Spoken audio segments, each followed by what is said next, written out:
Y'all, there is a new immersive indoor exhibit at the Madison Children's Museum called the Nice Age Trail. It's a joy-inspiring trip through 4 Wisconsin seasons and habitats where kids get to dress up and pretend to be animals to grow empathy and appreciation for nature. Buzz like a bee, dance like a crane. The play space is all natural, free from plastics and harmful chemicals, and it's included with the price of museum admission. The grand opening is June 1st.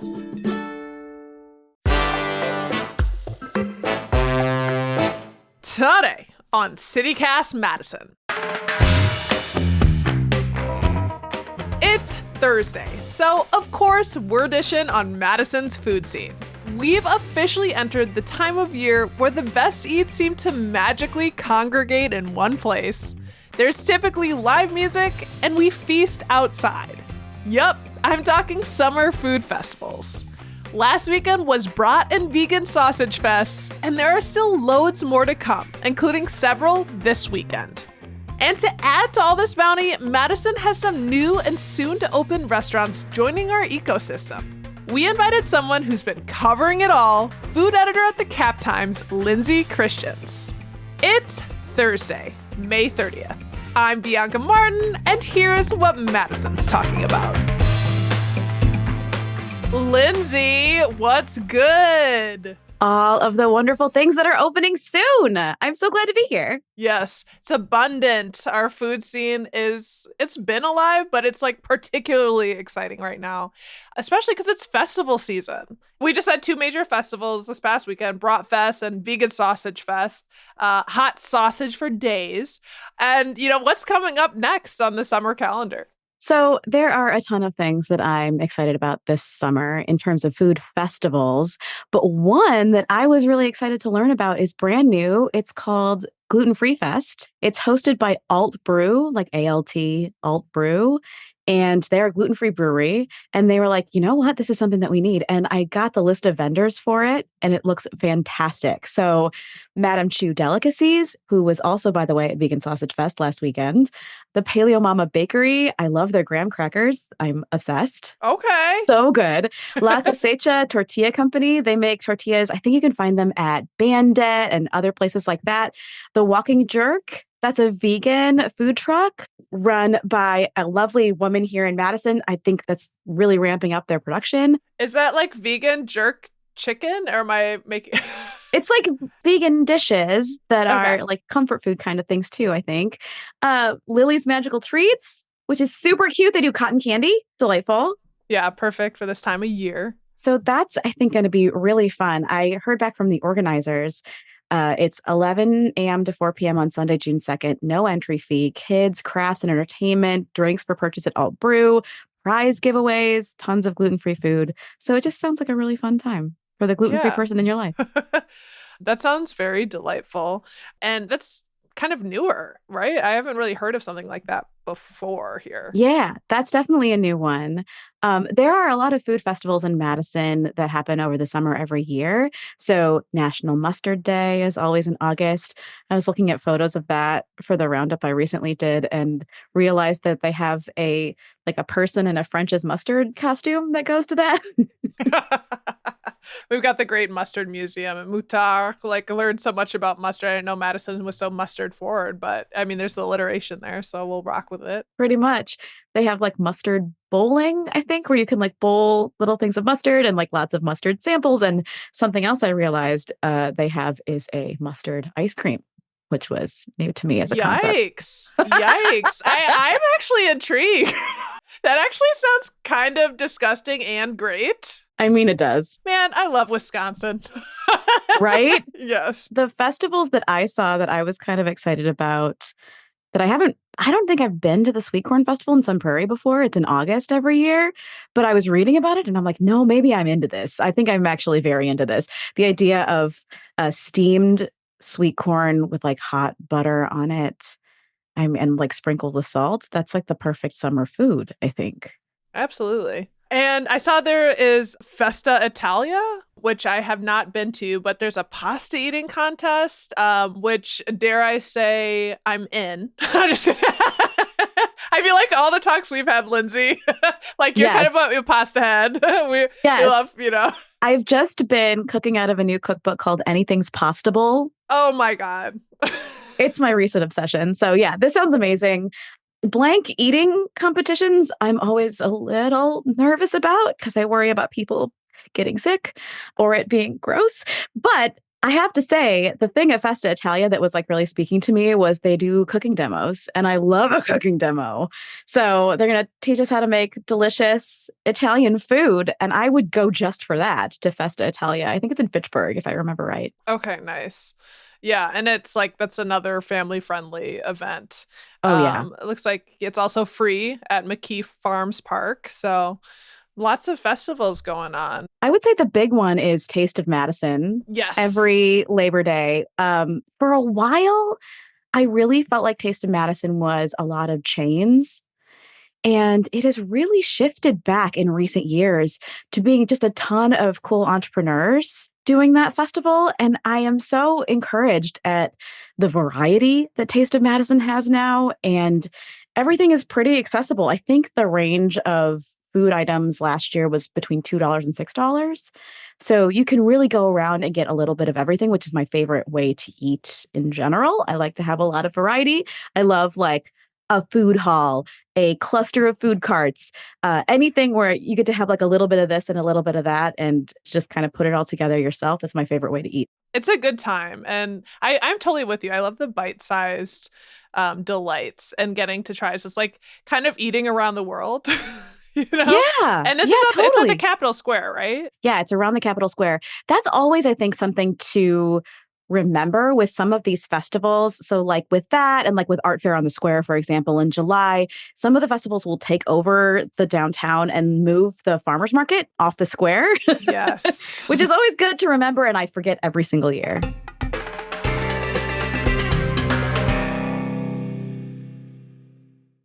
Well, so there's a host of festivals. We've got some new ones as we talked about, but there's also you've been writing about new restaurants.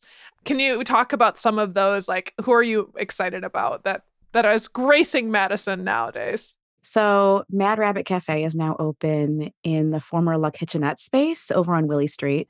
Tiny little space. It's like at 805 Williamson, I think.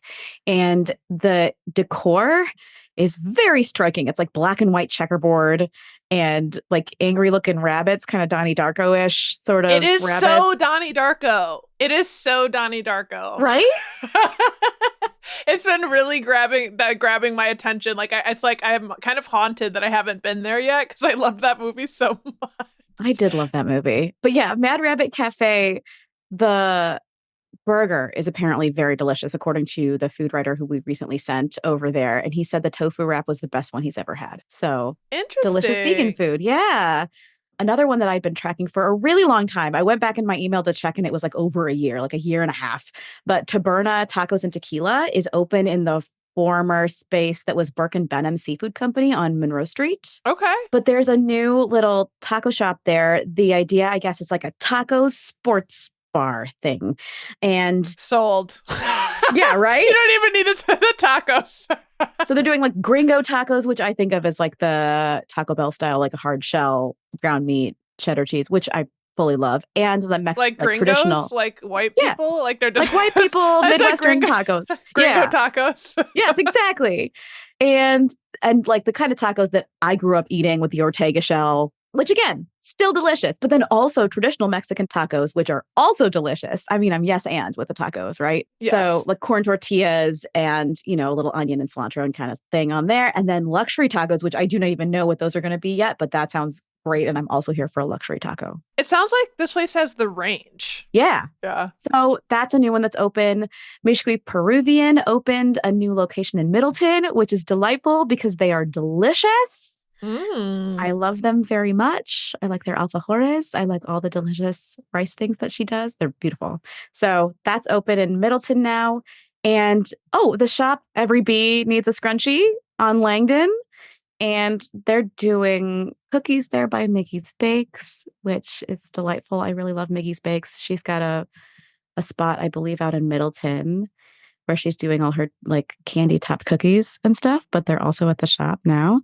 And cold brew coffee, Madison sourdough stuff, little Stella's deliciousness.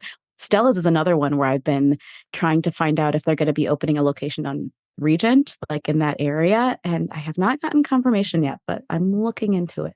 Well, we're definitely going to need to know about that. And I just want to point out, I think it's so smart and interesting that she's opened her shop on Langdon Street. That's just really interesting to me because I feel like Langdon, I think of it as she's also a UW Madison grad. I remember seeing the story about her success and being able to open a shop.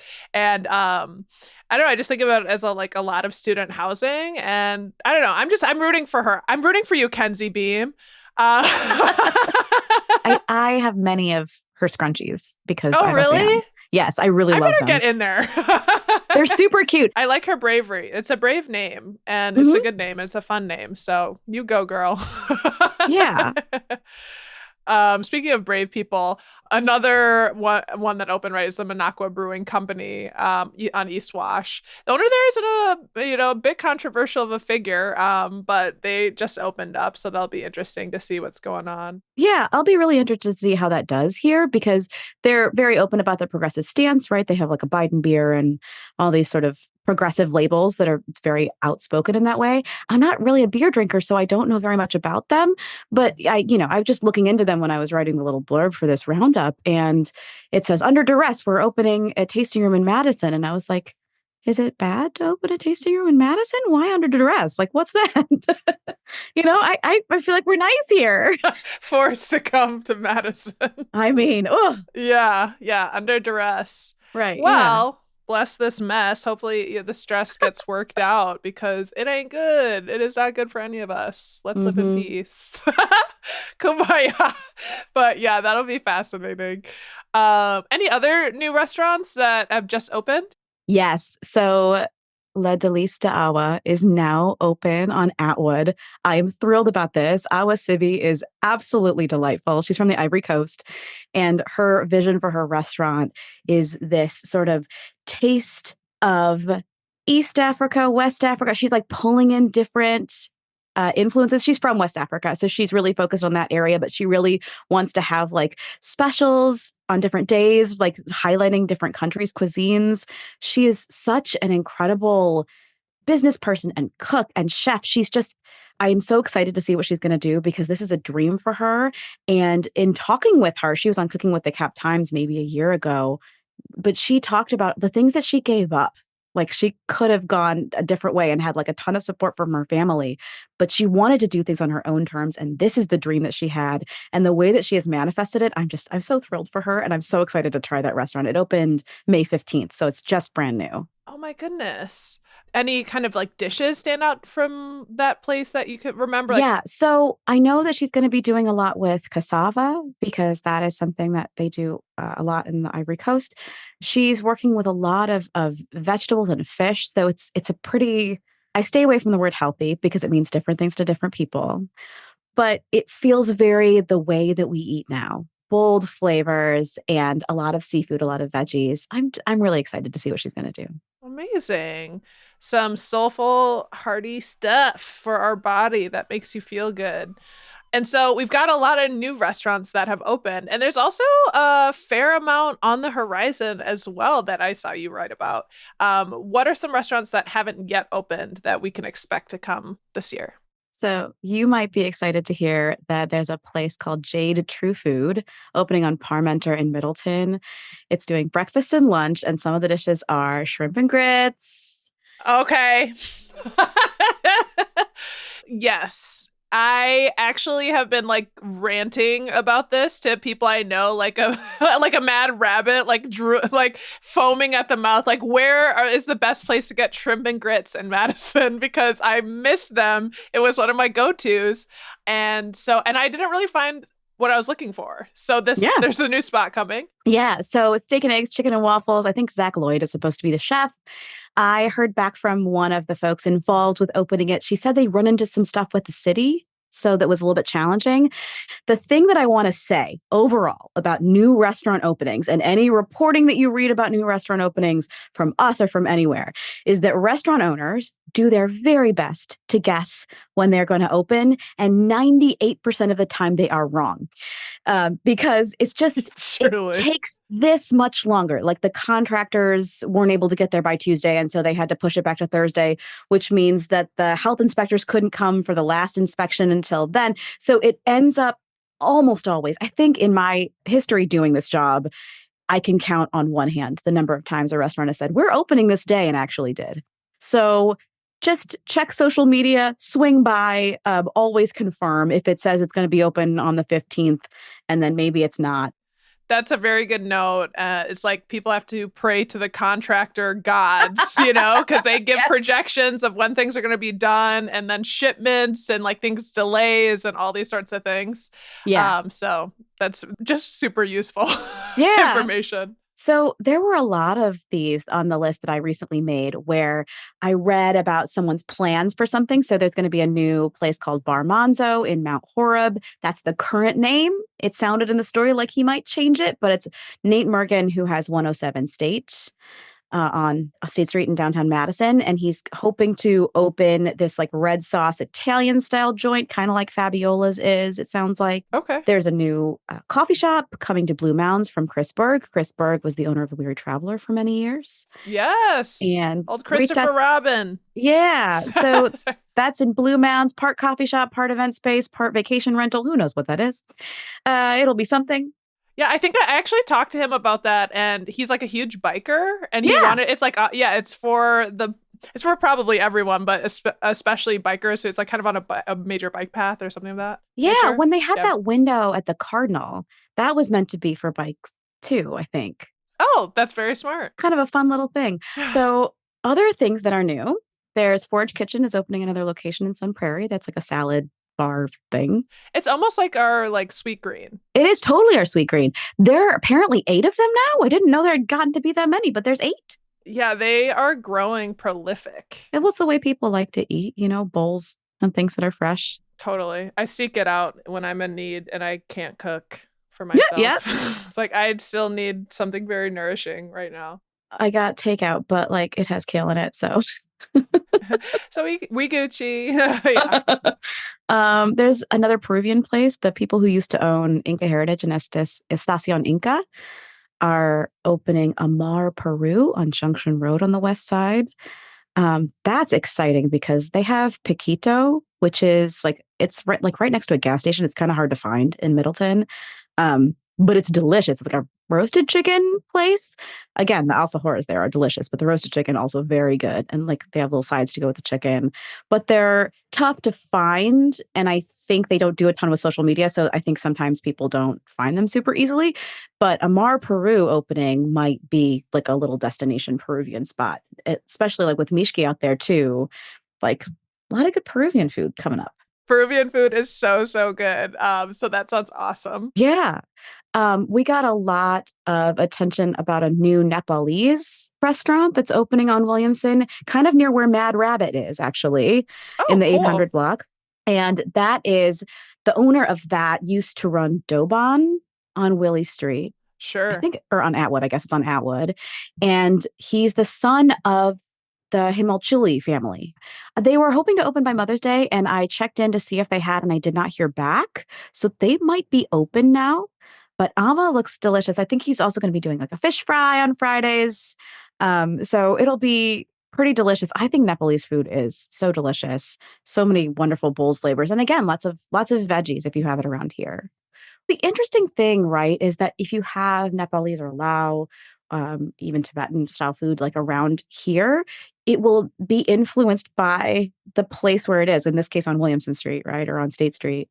It'll be influenced by that as well as like what the neighborhood wants, in addition to sort of the culture of the food. And I don't see that as like watering down a cuisine, because no cuisine is set in stone, right? And like what you think of as like quote unquote authentic is maybe not what someone else thinks of as that, and including the people who are making that food. And I have a lot of like sort of complicated feelings around this idea of like a cuisine being stuck in a certain place and time. Like, no, it evolves and foodways evolve, and the people who are eating the food are going to have an effect on what is served. It's alive. It's a living thing. and connected with the ecosystem. Also, I know we both know this. Mint Mark, one of our favorites, not a new restaurant, but it soon will be opening in a new location on East Wash and First. So that's going to be exciting. And we talked with John Farr about that move, and it sounds like they're going to have like big dishes now. It's not just going to be small plates. They're going to have large dishes, which is kind of, exciting. So some changes there that I'm looking forward to personally. Yeah, I think he's really excited to be in the larger space and to be able to do things a little bit more comfortably, have a little bit more range. So that's great. Yeah. Before we head out, anything else that's just like smacking you in the face? Like, I cannot wait to eat this summer.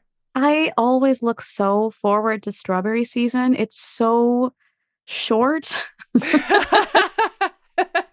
It's too short. Yeah. It is too short. But last year was kind of a crappy year for strawberries. And so we just got, my husband does a worker share at Vitruvian Farms in McFarland and just had his first Friday shift.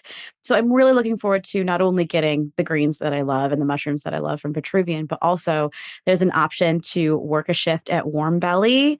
They have strawberries and I am going to get a lot of them. I don't usually like preserve them so much, but I think I might freeze some this year because I do like frozen strawberries, and to have like frozen local strawberries like my grandmother used to do in summer.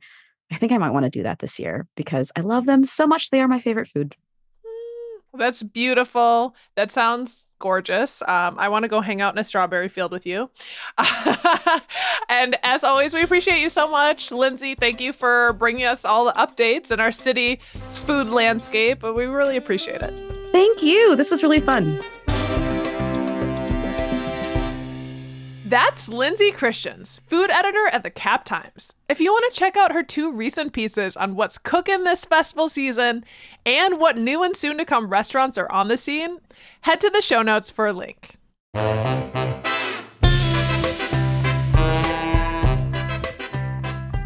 That's all for today here on CityCast Madison. I'm Bianca Martin. If you enjoyed the show, why not share this episode with your festival going buddy? All right, we'll be back tomorrow morning with more stories from around the city. Ciao.